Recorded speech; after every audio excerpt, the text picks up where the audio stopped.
Hey everyone, welcome to Gaming Explained. In today's video, I'm gonna show you how to turn on notification on Subway Surfers. So let's get started. Begin by launching settings on your mobile device.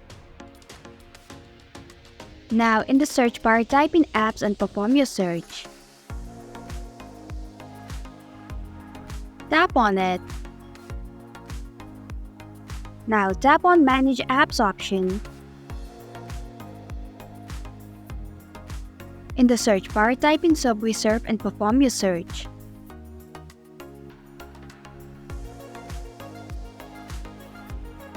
Tap on it.